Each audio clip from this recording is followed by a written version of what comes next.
नमस्कार.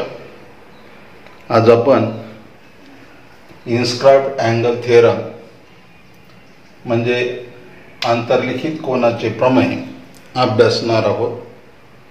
यामध्ये सुरुवातीला आपल्याला स्टेटमेंट माहिती असणं गरजेचं आहे आणि म्हणून मी या ठिकाणी सुरुवातीला स्टेटमेंट सांगणार आहे. स्टेटमेंट असं आहे: the measure of inscribed angle is half the measure of arc intercepted by it. म्हणजेच आंतरलिखित कोनाचे माप हे त्याने आंतरखंडित केलेल्या कंसाच्या मापाच्या निम्मे असते. तर हा या ठिकाणी गुणधर्म आपल्याला या ठिकाणी सिद्ध करावायचा आहे प्रमेयाच्या सहाय्याने. आता या ठिकाणी आपल्याला जर सर्कल घेतलं तर आपल्या लक्षात येईल इन्स्क्राइब्ड अँगल आपल्याला माहिती आहे.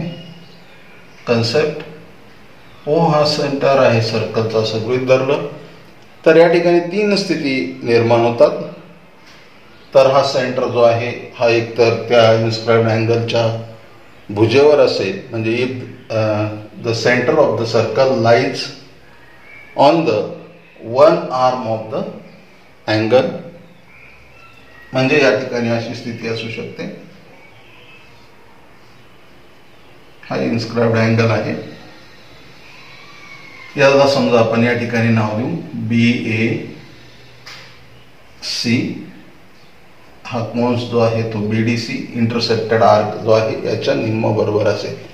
तर पहिली स्थिती अशी असू शकते, ही केस फर्स्ट असू शकते. सेकंड आपल्याला परत या ठिकाणी म्हणता येईल, आपण या ठिकाणी दुसरे ओ हा सेंटर आहे, परत या ठिकाणी आपण हा अँगल काढतो आहोत. या अँगलचं नाव आहे तेच ठेवूया BAC आणि इंटरसेप्टेड आर्क जो आहे तो BDC आहे.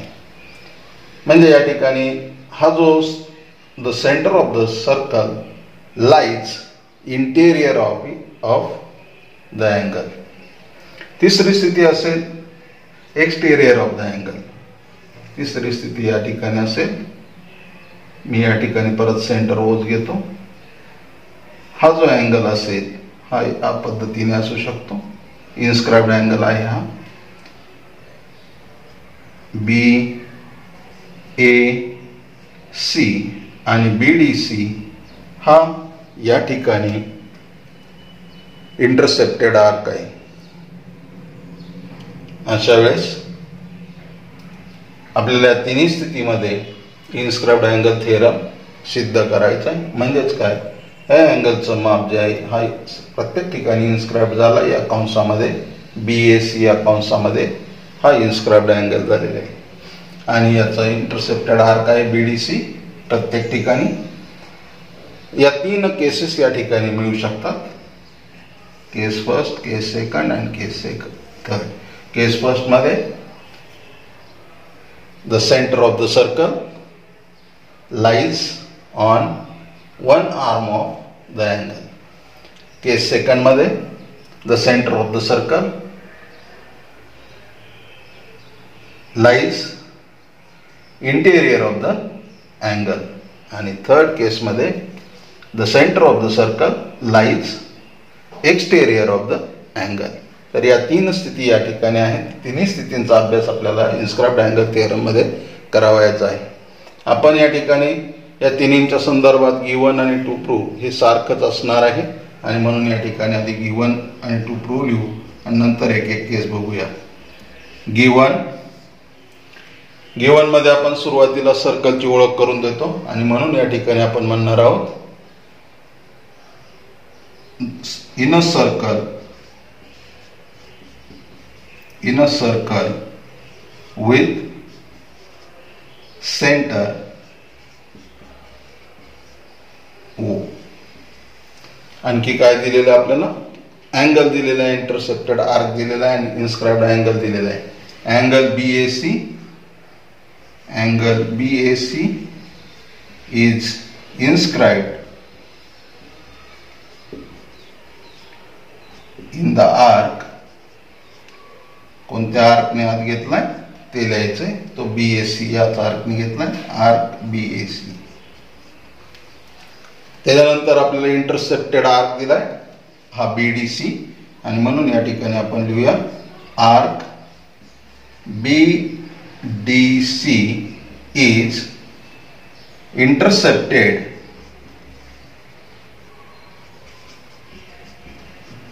बाय, कोणता अँगलने आत घेतलाय तर BAC या अँगलने आत घेतलाय, आणि म्हणून या ठिकाणी आपण लिहूया बाय अँगल BAC. तर हे आपल्याला दिलेले हे आपण या ठिकाणी लिहिणार आहोत. हे लिहिल्यानंतर आपल्याला टू प्रूव्ह मध्ये जायचे. तिन्ही केसेसमध्ये हेच गिवन आहे, कारण तुम्ही जर बघितलं सर्कल विथ सेंटर ओच आहे. त्यानंतर अँगल BAC घेतलेला आहे, जो इन्स्क्राइब केला आहे आर्क BAC ने इन्स्क्राइब केलेला आहे. तिसरी आपल्याला गोष्ट दिलेली आहे इंटरसेप्टेड आर्क, कारण त्याच्या निम्मते त्या कोणाचं माप आहे, आणि म्हणून तेही माहिती आहे आपल्याला. BDC हा आर्क घेतलाय, आर्क BDC जो आहे तो इंटरसेप्टेड केलाय अँगल BAC ने. तर ह्या 3 बाबी या ठिकाणी आपल्याला दिल्यात. त्यानंतर आपण आता टू प्रूव्ह मध्ये जाऊया. या ठिकाणी मी या 2 केसेस जरा पुसतो, त्यानंतर आपल्याला घेताना परत आकृती काढता येईल. पण या 2 केसेस पुसल्यानंतर आपल्याला टू प्रूव्ह जे आहे ते तिन्हींनाही सारखंच आहे, त्याच्यामुळे बदल नाही. आपल्याला प्रूव्ह मध्ये स्टेटमेंट परत एकदा लक्षात घ्यायचे. The measure of inscribed angle is half the measure of intercepted arc intercepted by it, किंवा by this angle it angle. तर त्या ठिकाणी आपण टू प्रूव्ह लिहूया. टू प्रूव्ह मध्ये मग काय, the measure of inscribed angle, जो इन्स्क्राइब्ड अँगल आहे त्याचं मेजरमेंट, मेजर ऑफ अँगल कोणताही BAC हा इन्स्क्राइब्ड अँगल आहे, इज इक्वल टू हाफ, थोडस खाली लिहितो, मेजर ऑफ अँगल BAC हा इन्स्क्राइब्ड अँगल आहे, is equal to half the measure of intercepted arc. याने आत घेतलेला जो आर्क आहे तो आहे BDC. Measure of arc BDC हे या ठिकाणी दिलेलं आहे. त्याच्यानंतर आपल्याला आता या ठिकाणी केस फर्स्ट घ्यायची आहे. आपण केस फर्स्ट म्हणूया. या ठिकाणी प्रूफ सुरू करूया. प्रूफ मध्ये पहिली केस घेऊया, केस फर्स्ट. केस फर्स्ट आता या ठिकाणी आपण आकृती काढलेली. केस फर्स्ट हे आहे, the centre of the circle lies on one arm of the angle. एका त्या कोणाच्या इन्स्क्राइब्ड अँगल जो आहे त्याच्या कोणावरच्या एका भुजेवर आहे. या केसमध्ये मग काय होईल, आपल्याला कन्स्ट्रक्शन करावं लागेल. मी या ठिकाणी कन्स्ट्रक्शन म्हणतो. कन्स्ट्रक्शन, या ठिकाणी कन्स्ट्रक्शन मध्ये बघा मी OC जोडतो आणि ट्रायंगल तयार करतो. Draw segment OC. Draw segment OC. OC हा सेगमेंट या ठिकाणी काढायचा आहे. आणि मग या ठिकाणी आता आपल्याला सुरुवात करायची आहे प्रूफ लिहायला. या ठिकाणी एक ट्रायंगल तयार होतं. या ट्रायंगलचा जर विचार केला, इन ट्रायंगल OAC मध्ये OA आणि OC या काय आहेत, एकाच वर्तुळाच्या त्रिज्या आहेत, म्हणून त्या एकरूप असतात. आणि म्हणून हा जो ट्रायंगल येतो तो येतो आयसोस्केल ट्रायंगल येतो. आणि हा जर आयसोस्केल ट्रायंगल आला तर या भुजांसमोरचे जे कोण आहेत ते एकरूप येतात. याचा आपल्याला या ठिकाणी उपयोग करायचा आहे. आणि म्हणून आपण सुरुवात करूया. इन ट्रायंगल OAC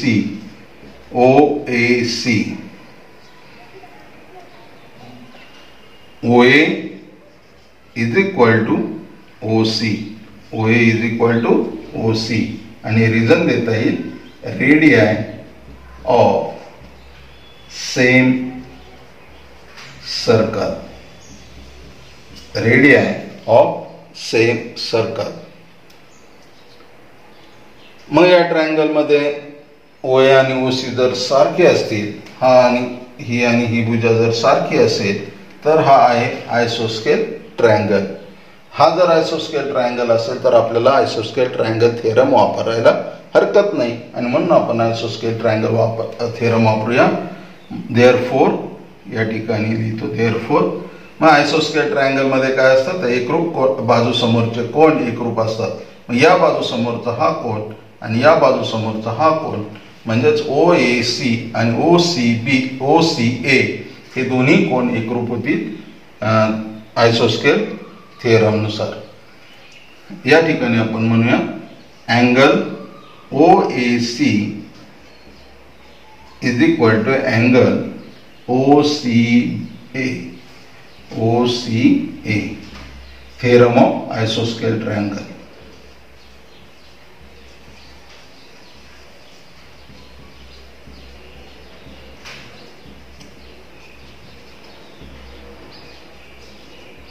आता या ठिकाणी तुम्ही कॉन्क्रंट म्हणू शकता. जर दोन अँगल कॉन्क्रंट असतील तर त्याचं मेजरमेंट सारखं असतं आणि म्हणून या ठिकाणी आपण डायरेक्ट मेजरमेंट घेतलेलं आहे. अँगल ओ ए सी आणि अँगल ओ सी एचं मेजरमेंट सारखं घेतलेलं आहे. मग आता आपल्याला या ठिकाणी म्हणता येईल, याला समजा आपण एक्स डिग्री म्हटलं तर हा सुद्धा एक्स डिग्री होईल आणि म्हणून आपण मानूया लेट अँगल, इथं मेजर ऑफ अँगल म्हणूया, measure of angle O A C is equal to measure of angle O C A is equal to x degree. हे मांडलंय आणि मग आता आपल्याला म्हणता येईल बी ओ सी हा त्याचा एक्सटेरियर अँगल आहे. या ठिकाणी मी इकडचं पुसतो जरा. आता या ठिकाणी बी ओ सी हा या ट्रायंगलचा एक्सटेरियर अँगल आहे. बी ओ सी या ठिकाणी दिसतोय आपल्याला, हा एक्सटेरियर अँगल आहे. मग एक्सटेरियर अँगल असेल तर आपल्याला theorem of remote interior angle of triangle वापरता येईल. आपण या ठिकाणी सुरुवातीला म्हणू angle B O C, B O C is exterior angle of triangle O A C. हा एक्सटेरियर अँगल आहे, आपल्याला माहिती आहे. एक्सटेरियर अँगल कसं, ओ ए ही भुजा वाढवली तर तयार होणारा रेषीय जोडी तयार करणारा हा कोन आहे. या कोनाशी इंटेरियर अँगलचे त्रिकोणाच्या तो रेषीय जोडी तयार करतोय आणि म्हणून हा कोन जो आहे तो एक्सटेरियर अँगल आहे. म्हणून या ठिकाणी आपण रिमोट इंटेरियर अँगल थेरम वापरू शकतो आणि म्हणून या ठिकाणी मी म्हणतो देअरफोर, आता मी रिझन पुढे लिहिणार आहे, measure of angle B O C, measure of angle B O C is equal to measure of angle O A C plus measure of angle O C A. हे या ठिकाणी रिमोट इंटेरियर अँगल आहे. हा adjacent angle आहे, adjacent interior angle आहे. तो घ्यायचा नाही, शेजारचा घ्यायचा नाही, लांबचे दूरस्थ अंतर कोण घ्यायचे त्यांच्या मापांच्या बेरजे इतकं या एक्सटेरियर अँगलचं माप असतं, बाह्य कोणाचं माप असतं. याला रिझन द्यायचे आपल्याला theorem of remote interior angle किंवा नुसतं रिमोट इंटेरियर अँगल म्हटलं असतं तरी चाललं असतं. पण measure of angle O A C आणि measure of angle O C हे दोन्हींचे माप आपल्याला माहिती आहे, 1° आहे आणि म्हणून मी या ठिकाणी हे पुसतो. आता या ठिकाणी सहज लिहू शकतो measure of angle B O C, measure of angle B O C is equal to measure of angle O A C X degree आहे ते लिहितो मी X degree plus measure of angle O C A, measure of angle O C A सुद्धा X degree आहे आणि म्हणून या ठिकाणी एक्स डिग्री लिहितो. X degree plus X degree 2x degree. तर 2x या ठिकाणी याचं माप येईल. Measure of angle BOC is equal to 2x degree. पण हा आहे मेजर ऑफ अँगल. जर BOC बघितला तर त्याचा जो व्हर्टेक्स आहे तो सर्कलचा सेंटर आहे. असं जर असेल तर तुम्हाला माहिती हा केंद्रीय कोन होईल, सेंट्रल अँगल होईल आणि याचं माप जे आहे ते त्याच्या मायनर आर्कच्या मापा एवढं असतं. मायनर आर्क जो आहे त्यांनी आत घेतलेला तो आहे BDC आणि म्हणून या ठिकाणी आपल्याला म्हणता येईल, याला आपण इक्वेशन 1 म्हणूया. But measure of angle BOC is equal to measure of arc BDC. या ठिकाणी आहे मेजर ऑफ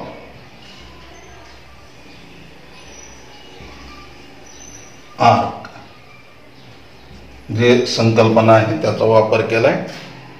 हा मायनर आर्क आहे. मायनर आर्कचं जे मेजरमेंट असतं, measure of minor arc is equal to the measure of central angle. त्याचा उपयोग केलाय. सेंट्रल अँगलचं माप आहे त्याच्या मायनर आर्क एवढं असतं का मायनर आर्कचं माप आहे त्याच्या सेंट्रल अँगल एवढं असतं. म्हणजे याचं जेवढं माप आहे तेवढंच माप याचं असणार आहे आणि म्हणून हे लिहिलं. Putting this value in equation 1 we get measure of angle BOC ऐवजी आपण टाकू शकतो मेजर ऑफ आर्क BDC आणि म्हणून या ठिकाणी मी म्हणू शकतो measure of arc BDC is equal to 2x degree. Measure of angle BOC ऐवजी लिहू शकतो मेजर ऑफ आर्क BDC. ते या ठिकाणी टाकलंय ते आलं 2x डिग्री. पण आपण x डिग्री जे मानलंय ते आहे मेजर ऑफ अँगल OAC किंवा मेजर ऑफ अँगल OCA. म्हणून मी मेजर ऑफ अँगल OAC लिहू शकतो. म्हणून या ठिकाणी therefore measure of arc BDC is equal to 2 into x degree. x degree आपण याला मानलंय म्हणून ते जसं तसं परत टाकूया. Measure of angle OAC. पण OAC काय आहे आपण जर बघितलं, OAC म्हणजे आपला BAC आहे. BAC OAC हा जो अँगल आहे हाच आपला BAC आहे. कारण OA ही भुजा आहे, AO ही भुजा जी आहे तीच भुजा AB आहे आणि म्हणून आपल्याला या ठिकाणी O ऐवजी B सुद्धा लिहिता येईल आणि म्हणून आपल्याला मिळेल measure of arc BDC is equal to 2 into measure of angle O ऐवजी आपण काय लिहिणार BAC. आता आपल्याला मेजर ऑफ अँगल BAC पाहिजे, तो इन्स्क्राइब्ड अँगल आहे म्हणून 2 तिथं नको आहे. 2 या बाजूला आणायचा आपल्याला. 2 जर तिकडून इकडं आणला, इकडं गुणिले इकडं आल्यावर तो भागिले होतो आणि म्हणून आपल्याला मिळेल 1/2 measure of arc BDC is equal to हा 2 इकडं आलाय म्हणजे इथं काय शिल्लक राहिलं मेजर ऑफ अँगल BAC. आता फक्त बाजू बदलूया. Therefore measure of angle BAC is equal to 1/2 measure of arc BDC. अशा पद्धतीने या ठिकाणी हेच आपलं प्रूफ आहे. पहिल्या केसमध्ये आपल्याला मिळालं the measure of inscribed angle. हा इन्स्क्राइब्ड अँगल आहे. Measure of inscribed angle is equal to half of the intercepted, half the measure of intercepted arc by it. बघा या कोणाने इंटरसेप्ट केलेला BDC कंसाच्या निम्म बरोबर या कोणाचं माप आहे. तर अशा पद्धतीने आपल्याला पहिली केस या ठिकाणी सिद्ध करता येईल. आपण आता दुसऱ्या केसचा विचार करूया. केस सेकंड मध्ये मी आकृतीची नावं तीच ठेवतो, फक्त केस सेकंड या ठिकाणी काढतोय. गिवन आणि 2 मध्ये अजिबात बदल होणार नाही, फक्त आकृती बदलल्यामुळे आपल्याला थोडासा प्रूफ बदलेल. सेकंड केसमध्ये ओ जो आहे तो इंटिरियर आहे, centre of the circle lies interior of angle. या ठिकाणी हा अँगल घेतलाय BAC आणि या ठिकाणी कंस ठेवलाय, थोडासा डी इकडे BDC हा इंटरसेप्टेड आर्क आहे, जसाचे तसा ठेवलाय. आता आपण केस सेकंडचा विचार करूया.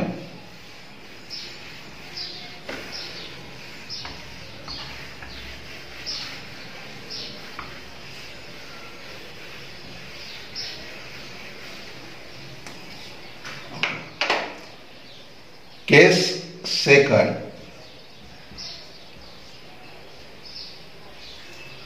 केस सेकंड जी आहे ती लगेच आकृतीवरून आपल्याला कळाली. The centre of the circle lies interior of the angle. अशा वेळेस काय करायचंय, परत कन्स्ट्रक्शन करायचे आपल्याला. या ठिकाणी सुद्धा ट्रायंगल तयार करायचे आणि तीच कन्सेप्ट आपल्याला सगळे वापरायचे, फक्त थिअरम थोडासा बदलेल. कन्स्ट्रक्शनमध्ये मी या ठिकाणी OA हा रे काढतोय. Draw ray OA which intersect circle at point E. पहिलं मिळालं. Draw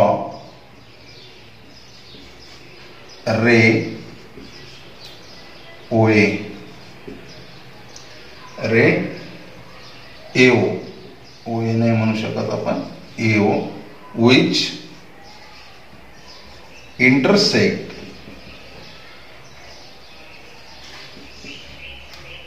circle at point E. त्याचप्रमाणे आपण काढूया OC आणि OB. Draw segment OC and segment OB. हे काढलं. आता या ठिकाणी प्रूफच आहे, प्रूफमध्येच आपण कन्स्ट्रक्शन करतो हे लक्षात घ्या. गिवन आणि टू प्रूफ मध्ये बदल होणार नाही. जो मगाशी लिहिला तोच गिवन आणि हे असणार आहे. आता आपल्याला या ठिकाणी हे केस मध्ये सिद्धता आहे हे लक्षात घ्या. तर या ठिकाणी आपली केस सेकंड चालू आहे, प्रूफ मध्येच आहे हे सगळं. आता या ठिकाणी दोन ट्रायंगल तयार झाले. पहिला झालाय OAC, तो ही रेडियस आहे, ही याच वर्तुळाची रेडियस आहे, म्हणून त्या ठिकाणी या दोन्ही काय होणार आहेत, कॉन्ग्रंट होणार आहेत, म्हणजे त्यांची मापे लांबी जी आहे ती समान असणार आहे. त्याचप्रमाणे हा ट्रायंगल जर घेतला OAB तर त्यात सुद्धा ह्या दोन्ही रेडियस एकाच वर्तुळाच्या असणार आहेत, त्या कॉन्ग्रंट असणार आहेत, म्हणजे त्यांची लांबी समान असणार आहे. म्हणजे हे दोन्ही ट्रायंगल आयसोस्केल ट्रायंगल त्या ठिकाणी तयार होणार आहेत. त्याच्या संदर्भात आपण लिहूया सुरुवातीला. In triangle OAC in triangle OAC OA is equal to OC. Region मागाच्या सारखा, रेडियाय ऑफ सेम सर्कल. देअरफॉर मागाच्या सारखा अँगल जे आहेत ते सेम होतील. Angle OAC is equal to angle OCA. याला आपण म्हणणार आहे थिअरम ऑफ आयसोस्केल triangle.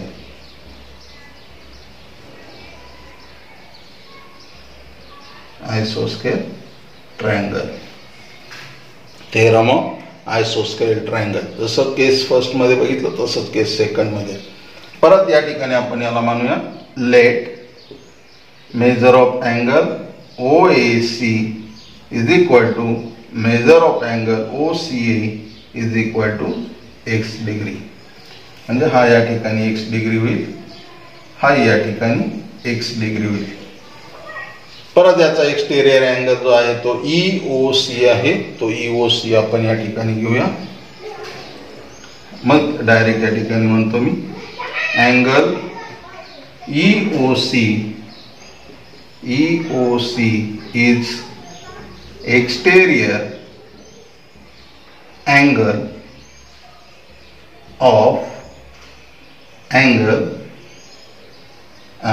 Triangle OAC.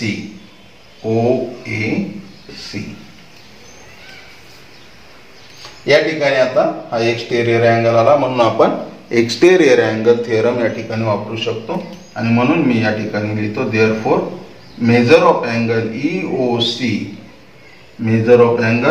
EOC is equal to, आता त्याचे रिमोट इंटेरियर जे अँगल आहेत त्यांच्या बेरजे इतकं असणार आहे. आणि म्हणून या ठिकाणी मी म्हणतो मेजर ऑफ अँगल OAC हा पहिला रिमोट इंटेरियर अँगल आणि दुसरा OCA plus measure of angle OCA.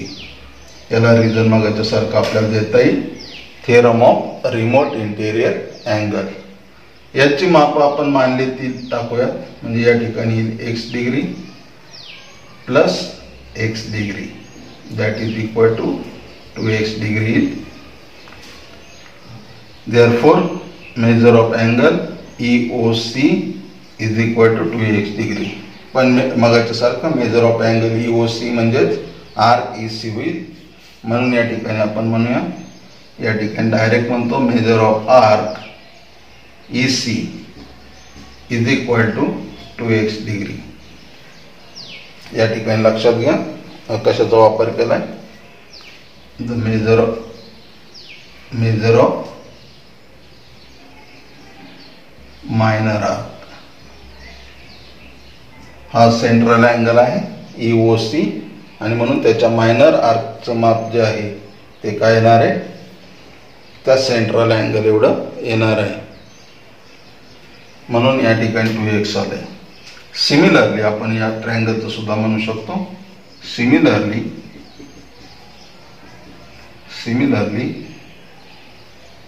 In triangle OAB काय येईल, मग हे अँगल दोन्ही त्या ठिकाणी इक्वल होतील. Angle OAB is equal to angle, किंवा डायरेक्ट लिहूया इथं measure of angle OAB is equal to measure of angle OBA. आणि ते आपण या ठिकाणी y डिग्री जर मानलं तर या ठिकाणी हा y डिग्री आणि हाही y डिग्री होईल. मग या ठिकाणी हा कोण तुम्हाला लगेच मिळेल, exterior angle. Therefore measure of angle BOE is equal to 2y degree. याच्यासारखं जर केलं y degree plus y degree is equal to 2y degree direct आपण लिहू शकतो. Measure of angle BOE is equal to 2y degree. या ठिकाणी हे मिळाल्यानंतर आता आपल्याला BDCचं माप मिळालं. BDC म्हणजे BE. या ठिकाणी आधी आपल्याला लिहायचंय, 1 मिनिट फक्त. आता मेजर ऑफ आर्क आता BOE मिळालाय, मेजर ऑफ अँगल BOE मिळाला म्हणजे BE मिळाला. Therefore measure of arc BE जो आहे तो या केंद्रीय कोन आहे सेंट्रल अँगल त्याच्या मापा एवढा असतं आणि म्हणून या ठिकाणी आपल्याला मिळेल measure of arc BE is equal to 2y degree. आता आपल्या लक्षात येईल आपल्याला BDC काढता येईल. याला आपण 1 म्हणूया, याला 2 म्हणूया, याला इथं म्हणूया 2. Therefore measure of angle arc BDC is equal to measure of arc BDC is equal to पहिला हा आर्क प्लस हा arc. Measure of arc EC plus measure of arc B, म्हणजे हा आणि हा दोन्ही आर्कची बेरीज या ठिकाणी लिहायची आपल्याला, म्हणजे बीडीसी मिळेल. बीडीसी म्हणजे हा आर्क अधिक हा आर्क. यांची माप आपल्याला माहिती आहे 2x degree plus 2y degree, यातून 2 कॉमन निघेल, 2 into bracket x degree plus y degree. या ठिकाणी आता तुम्हाला एक गोष्ट कळाली असेल, x डिग्री जो आहे तो आहे आपला BOC angle, OAC angle. OAC angle हा x डिग्री आहे आणि y डिग्री म्हणजे आपला अँगल आहे OAB.